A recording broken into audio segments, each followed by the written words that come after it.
What happens when the woman who has spent 15 years cleaning someone else's mansion discovers that her entire life has been orchestrated by the very family she serves? Not orchestrated out of kindness, but out of guilt so profound it spans 3 decades. For Sofia Martinez, a 34-year-old housekeeper working for the prestigious Whitmore family, her world was simple and predictable.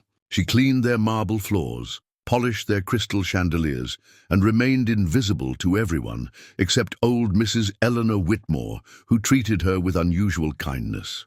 But one storm-soaked evening, when Sofia was trapped overnight in the mansion's library, she would discover a hidden compartment containing documents that would shatter her understanding of who she was, where she came from, and why the Whitmores had really hired her all those years ago. The truth wasn't just hidden in those yellowed papers, it was written in her own blood, and the family she had served so faithfully had been the architects of the greatest tragedy of her life.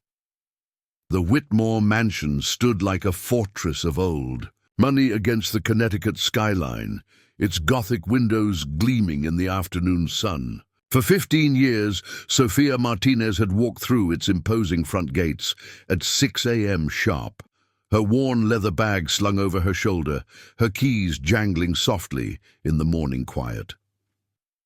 At 34, Sofia moved through the mansion's 37 rooms with practiced efficiency. She knew every corner, every hidden crevice, every secret passage the old house held, or so she thought. Her hands, weathered from years of scrubbing and polishing, worked automatically while her mind wandered to her evening college classes. She was studying accounting, slowly chasing a dream of owning her own bookkeeping business.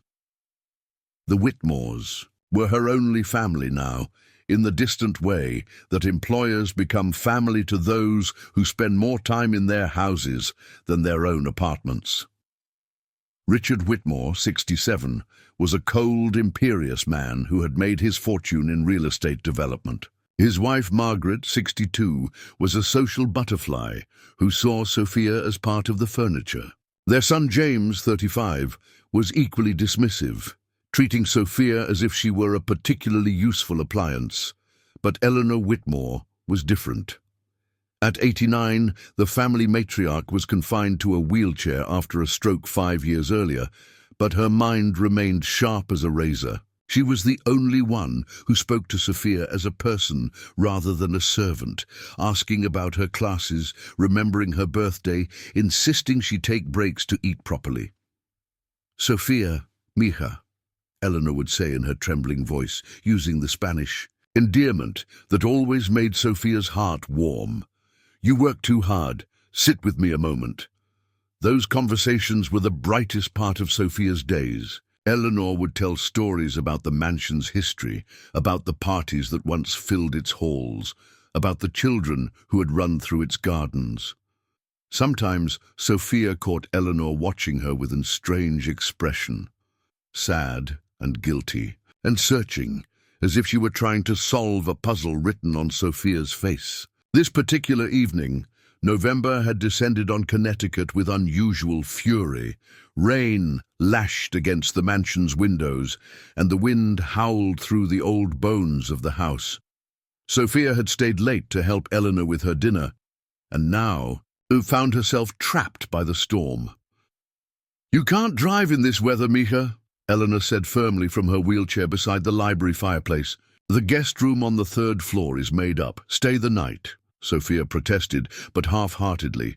The thought of navigating flooded roads in her 15-year-old Honda was daunting. "Are you sure the family won't mind?" "Let them mind," Eleanor said with surprising steel in her voice. "This is still my house." By 10 p.m., the rest of the family had retired, leaving Sofia alone with Eleanor in the library. The room was Sofia's favorite in the entire mansion. Floor-to-ceiling bookshelves, a massive stone fireplace, Persian rugs that had probably cost more than Sofia made in a year. It smelled of old paper and leather and the lavender sachets Eleanor insisted on keeping in every room. "Sofia," Eleanor said suddenly, her voice barely audible over the storm. There's something I need to tell you. Something I should have told you years ago." Sofia looked up from the book she'd been pretending to read. Eleanor's face was pale, her hands trembling more than usual. "Mrs. Whitmore, are you feeling all right? Should I call someone?" "No doctors," Eleanor said quickly. Just listen to me, please, about your parents, about the accident." Sofia's blood turned to ice water in her veins. The accident. The car crash that had killed her parents when she was 5 years old. The tragedy that had left her in the foster care system, bouncing from home to home until she aged out at 18 with nothing but a high school diploma and a fierce determination to survive. "What about the accident?" Sofia asked, though part of her didn't want to know. Eleanor's expression suggested that whatever she was about to say would change everything. Eleanor's eyes filled with tears. "It wasn't an accident, Mija. It was... God forgive me, it was our fault." The words hung in the air like smoke. Sofia felt the room tilt around her, the familiar library suddenly foreign and threatening. "I don't understand," Sofia whispered. Eleanor reached into the small bag attached to her wheelchair and pulled out a key, old brass, ornate. "Behind the bookshelf there, the one with the Shakespeare collection, there's a hidden panel. This key opens a safe that's been there since this house was built. Inside are documents. Documents about your family, about what really happened that night." Sofia stared at the key, afraid to touch it. "Mrs. Whitmore, you're scaring me." "I'm dying, Sofia," Eleanor said matter-of-factly. "The doctors give me weeks, maybe a month. I can't take this secret to my grave. You deserve to know who you really are." With trembling hands, Sofia took the key. It was warm from Eleanor's palm, heavy with the weight of decades. She approached the Shakespeare bookshelf, running her hands along the wood until she found a panel that gave slightly under pressure. It swung open to reveal a small safe, its lock perfectly fitted to the key in her hand. Inside the safe was a manila folder thick with papers. Sofia carried it back to Eleanor, her heart pounding so hard she could barely hear her own thoughts. "Read it," Eleanor said softly. "All of it. And then I'll tell you the rest." Sofia opened the folder with hands that felt disconnected from her body. The first document was a police report, dated 30 years ago. She read the header twice before it registered. "Fatal motor vehicle accident, Route 7, Danbury, Connecticut. Victims, Carlos Martinez, 34, and Rosa Martinez, 29. Survivor, Sofia Martinez, 5. But it was the details that made Sofia's world crumble. The accident had involved 2 vehicles. A sedan driven by her parents, and a luxury SUV that had run a red light at high speed, striking the Martinez family car on the passenger side where her mother sat. The driver of the SUV had been intoxicated with a blood alcohol level nearly 3 times the legal limit. The driver's name was typed in stark black letters, James Richard Whitmore, Jr. Sofia's hands began to shake violently. James Jr., Richard's older brother, who had died of liver failure 10 years ago, Eleanor's firstborn son. "Keep reading," Eleanor whispered, tears streaming down her weathered cheeks. The next document was a coroner's report, clinically detailing how her parents had died on impact. Then came insurance papers, legal settlements, court documents. A pattern began to emerge through Sofia's shock. A systematic cover-up orchestrated by the Whitmore family's legal team. James Jr. had been sentenced to only 3 years in prison for vehicular manslaughter. He served 18 months. The civil settlement had been quietly handled out of court, the money placed in a trust fund for the orphaned Sofia Martinez, a trust fund she had never known existed. The final document in the folder made Sofia's knees buckle. It was a memo from the Whitmore family lawyer to Richard Whitmore, dated 15 years ago. "As discussed, I have made contact with Sofia Martinez, now 19. She is aging out of foster care and needs employment. This presents an opportunity to fulfill our ongoing obligation while maintaining oversight of the situation. I recommend offering her the housekeeper position at the estate. This will allow the family to monitor her well-being and ensure she does not investigate her parents' death further. The girl appears to have no memory of the accident or awareness of the settlement funds. Sofia's vision blurred as the truth crashed over her. Like a physical blow. She hadn't been hired because she was a good worker. She hadn't been treated kindly out of genuine affection. For 15 years, she had been living in the house of her parents' killer, caring for the family that had destroyed her life, and then hired her to ease their own guilt. "You knew," Sofia said, her voice barely recognizable. "All these years, you knew what your son did to my family." Eleanor nodded, her face crumpled with grief. "James was drinking heavily then, gambling, running with the wrong crowd. We tried to get him help, but we also protected him. We used our money, our influence, our lawyers. We made sure he didn't pay the full price for what he did. And the money, the settlement? It's been growing in an investment account for 30 years, Eleanor said quietly. Nearly $2 million now. It was supposed to be for your education, your future, but our lawyers advised keeping it from you, said it was safer if you didn't know about the connection to our family." Sofia felt a rage so pure and consuming that it threatened to tear her apart from the inside. Safer for who? For me or for you? Eleanor flinched as if slapped. "You're right to be angry. You're right to hate us. But Sofia, I need you to know, these 15 years, watching you work so hard, seeing you struggle to put yourself through school, it's been agony. You're not just my employee, Mija. In my heart, you're the daughter I should have protected 30 years ago." "Don't," Sofia said, standing abruptly. "Don't you dare call me daughter. You stole my parents from me, then you stole my right to know the truth. You let me clean your floors and polish your silver while you sat on blood money that belonged to me." The storm outside seemed to mirror Sofia's internal tempest. Lightning illuminated the library in stark white flashes, and thunder shook the windows. She paced the room like a caged animal, the documents clutched in her hands. "There's more," Eleanor said quietly. "More you need to know before you decide what to do with this information." Sofia whirled around. "More? What else could you possibly have hidden from me?" Eleanor reached into her wheelchair bag again and pulled out another. "Key, this one silver and modern. Your parents weren't just random victims, Sofia. They were coming to see us that night." The room spun around Sofia. "What? Your father had discovered something about James Jr.'s business dealings. James was involved with some very dangerous people. Money laundering, drug trafficking. Your father worked as a mechanic, but he was also doing books for some of the local businesses. He found discrepancies, transactions that didn't make sense." Sofia sank back into her chair, overwhelmed.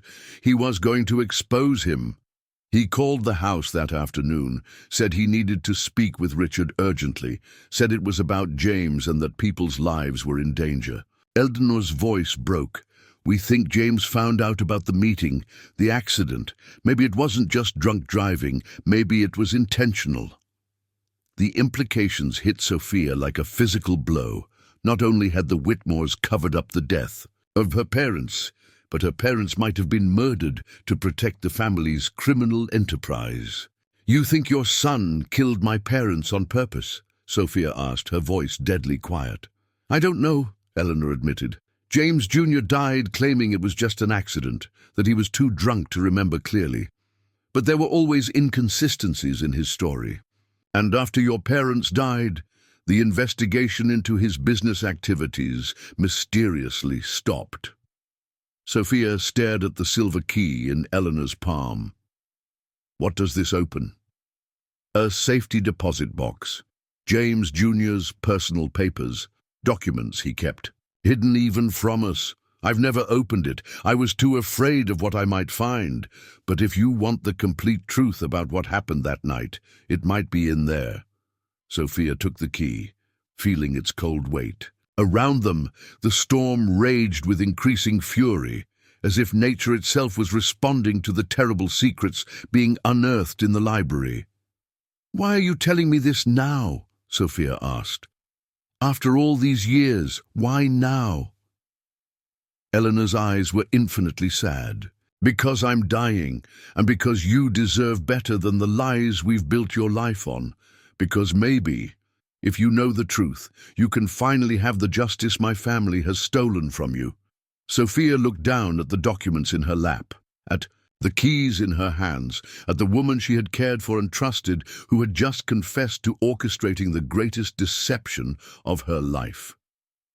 "What happens now?" Sofia asked. Eleanor smiled sadly. "Now, Mija, you get to choose. You can walk away. From all of this, take the money that's rightfully yours and never look back, or—" She paused, seeming to gather her strength. "Or you can help me make sure the truth finally comes to light, no matter what it costs my family." Sofia stood up, still clutching the documents and keys. Through the library windows, she could see the first hints of dawn breaking through the storm clouds. The night of revelations was ending, but Sofia knew that her real journey was just beginning. She had spent 15 years living a lie, caring for the people who had destroyed her family. Now she faced an impossible choice: seek justice that might destroy the only stability she had ever known, or walk away from the truth that had haunted her entire life.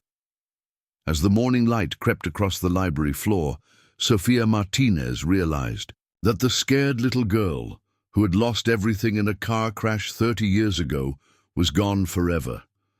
In her place stood a woman who finally knew who she was, where she came from, and what had been stolen from her. The question now was what she was going to do about it. The next morning, Sofia called in sick to work for the first time in 15 years. Instead of reporting to the mansion, she drove to the downtown branch of Connecticut National Bank, Eleanor's silver key burning like a brand in her pocket. The safety deposit box was registered under James Whitmore Jr.'s name, but Eleanor had provided documentation giving Sofia access as the beneficiary of his estate, a detail that made Sofia realize how long Eleanor had been planning this revelation. Inside the narrow metal box were documents that painted a picture of corruption far worse than Sofia had imagined. James Jr. hadn't just been laundering money, he had been running drugs through his construction company, using Whitmore Development projects as fronts for trafficking operations. The paperwork showed payments to corrupt officials, threats against potential witnesses, and most damning of all, a handwritten note dated the day of the accident. "C. Martinez getting too close. Knows about the Portchester shipments. Meeting with Dad tonight. Have to stop this before it goes further." Sofia's hands trembled as she read the words that confirmed her worst fears. Her father's death hadn't been an accident or even manslaughter. It had been premeditated murder, disguised as drunk driving. But there was more. Bank records showed that money from the drug operation had been funneled into legitimate Whitmore businesses, including the very trust fund that was supposed to be Sofia's inheritance. Her parents had been killed for drug money, and that same blood money had been cynically repackaged as her compensation. Sofia photographed every document with her phone, then carefully returned them to the box. She had the evidence she needed, but now she faced an even more difficult decision. Eleanor had offered to help her seek justice, but what would that mean for the frail old woman who was already dying? When Sofia returned to the mansion that afternoon, she found chaos. Margaret Whitmore was in hysterics in the foyer. Richard was shouting into his phone, and paramedics were wheeling Eleanor out on a stretcher. "What happened?" Sofia asked James, who was standing to the side looking annoyed rather than concerned. "Grandmother had some kind of episode this morning," he said dismissively. Probably just seeking attention. You know how old people get. But Charles, the long-time butler who had been with the family for decades, pulled Sophia aside.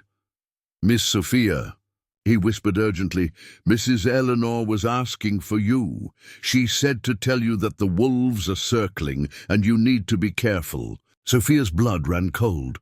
Had someone discovered what Eleanor had revealed to her? Were the other Whitmores already moving to protect themselves? At the hospital, Sophia found Eleanor in the ICU, connected to machines but conscious and alert. The moment Eleanor saw her, she gripped Sophia's hand with surprising strength. "They know," Eleanor whispered.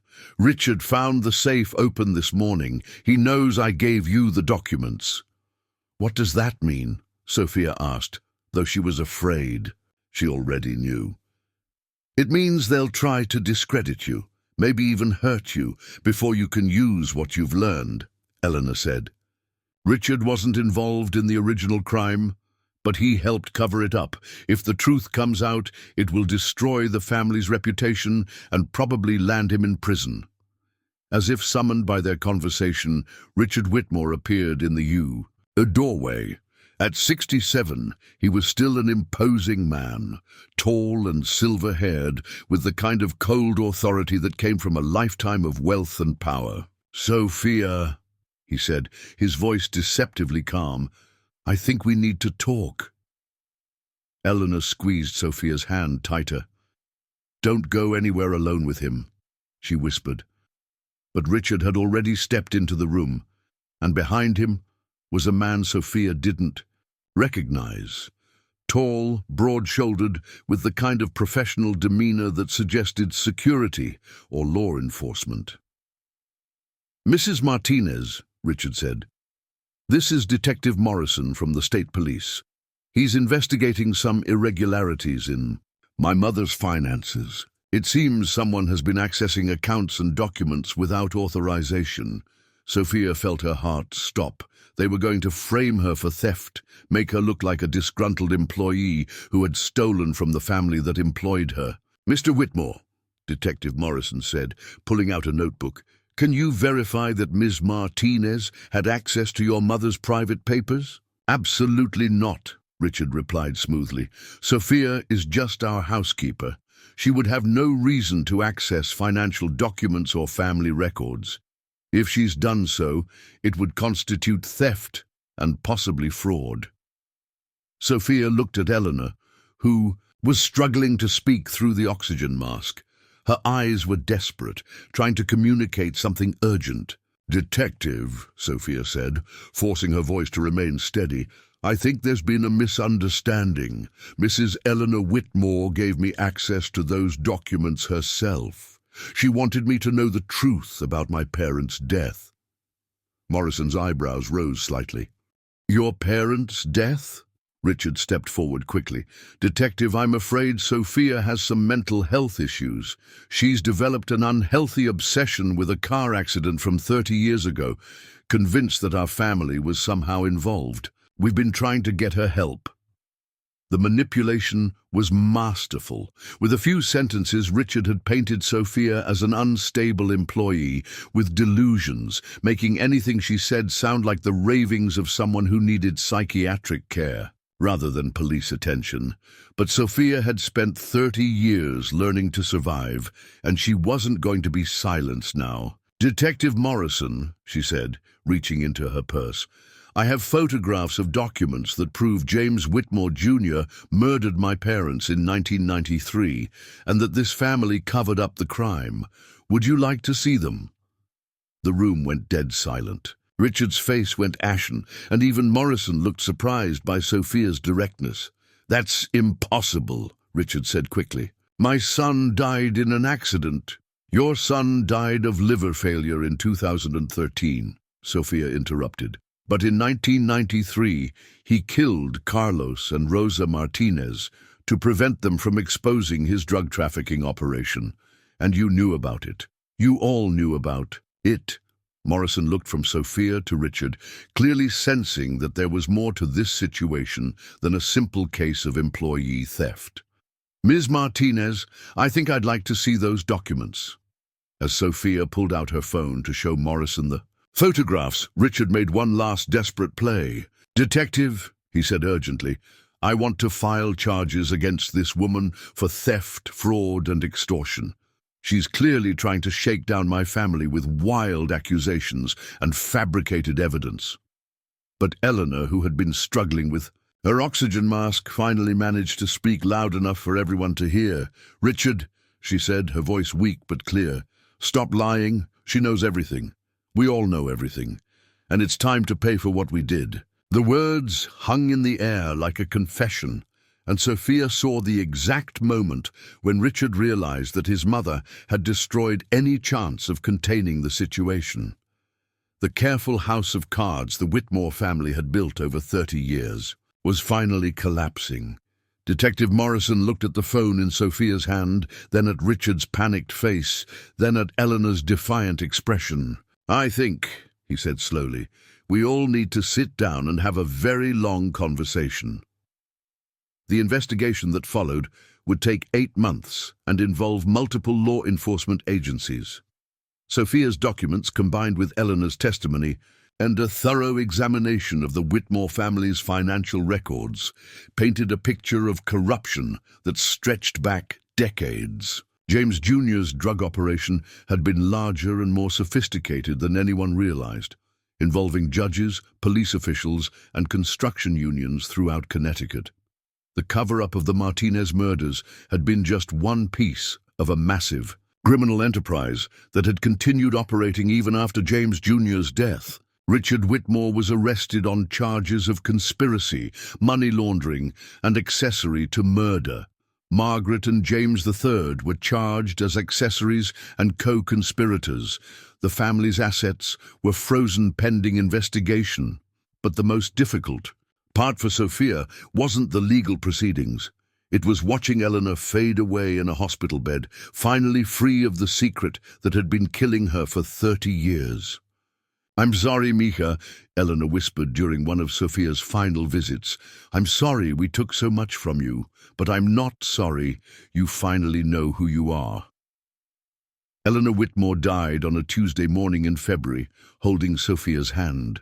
Despite everything her family had done, Sofia found herself grieving for the woman who had been the closest thing to a mother she had known since she was 5 years old. At the funeral, Sofia sat alone in the back of the church, while the remaining Whitmore family and their society friends filled the front pews. She wasn't there to pay respects to the family that had destroyed her life. She was there to say goodbye to the woman who had finally given her the truth. When the legal proceedings finally concluded, Sofia found herself in possession of not just the original $2 million settlement, but a significant portion of the Whitmore family assets that had been determined to be proceeds from criminal activity. The courts ruled that as the victim of the original crime, Sofia was entitled to compensation from the entire criminal enterprise. She was worth nearly $15 million. But money, Sofia discovered, couldn't erase 30 years of lies or bring back the parents she had lost. What it could do was give her the freedom to choose her own path for the first time in her life. Sofia used part of her settlement to establish the Martinez Foundation, providing legal aid and support for families of crime victims who were being silenced by wealthy defendants. She finished her accounting degree, but instead of starting her own business, she became a forensic accountant specializing in uncovering financial crimes. She kept the small apartment she had always lived in, driving her old Honda until it finally died and replacing it with another sensible used car. The money was important not for what it could buy, but for the independence it represented, the freedom from ever having to depend on anyone who might betray her trust. On the anniversary of her parents' death, Sofia drove to the cemetery where they were buried.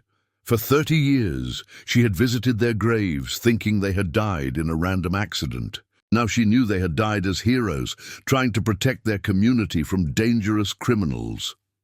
"I got justice for you," she said, placing fresh flowers on their headstone. "It took 30 years, but I finally got justice." As she walked back into her car, Sofia reflected on the strange journey that had brought her to this moment. She had started as an orphaned child, become an invisible housekeeper, and ended as a woman with the power to make sure other victims' voices were heard. The Whitmore mansion stood empty now, its windows boarded up, its gardens overgrown. Sometimes Sofia drove past it, remembering the 15 years she had spent polishing its floors and caring for its inhabitants. She felt no nostalgia for that. Time, but no hatred either. It had been part of her journey, a necessary step on the path to discovering who she really was. She was Sofia Martinez, daughter of Carlos and Rosa Martinez, survivors of crime and corruption. She was no longer hiding in someone else's house, invisible and grateful for scraps of kindness. She was finally, completely free. This story reminds us that the truth has a way of surfacing, no matter how deeply it's buried or how powerful the people trying to hide it.